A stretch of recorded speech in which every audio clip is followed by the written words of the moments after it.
Hey, how you guys doing? Welcome back. You ever see my channel before? Please subscribe. Alright guys, let me just tell you, I already did this. I did this in my car. If you haven't watched my Bald Mountain Summit sunrise video, click right here. I was having problems with my GoPro 10 with the cold weather. So I bought these cold weather batteries, seeing if it would help. And nope, it's doing the same thing. It says SD error. And then I popped in the SD card into my GoPro 9 because I carry that with me. And it works perfectly. So it's actually the GoPro 10 that's giving me the error. And I'm not really pleased with the GoPro 10 so far. It's really touchy, especially in cold weather. So let me just say this intro, because I lost everything before. I'm probably about a mile more, give or take, into Snowy Mountain. And this is a spot where a lot of people say you gotta be careful in the winter, because this is a river that can be flowing pretty good, and you might not be able to cross it to do the trail. But as you guys can see, it's a nice little path completely frozen over.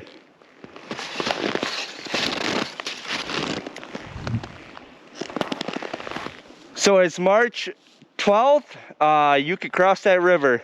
So thumbs up if you guys want to do a Snowy Mountain or Snowy Mountain sunrise or sunset.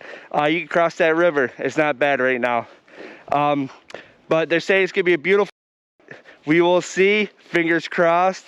All right, guys, let's get that sunrise. Almost said sunset. Sunrise. All right, later, guys.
As you guys can see, made top. Absolutely beautiful up here, guys. I highly recommend this one. I was kind of late because I forgot about daylight savings time, so I skipped ahead an hour, so I lost an hour. But I got a pretty good amount of that sunrise. I'm happy with it. How about you guys? What do you guys think? This was a tough one, guys, especially towards the top. Deep snow. It wasn't packed in. It was tough, but I highly recommend doing a sunrise on Stony Mountain. As you guys see, it's absolutely beautiful. I didn't film much because my camera was acting up again. Those batteries, those weather batteries did help out a little bit, but it was still messing up, saying SD card error. It's got to be the camera because I never experienced that with my GoPro 9. But that being said, thank you guys for watching. If you guys haven't subscribed, please subscribe. That being said, I can't wait for the next one. Later, guys.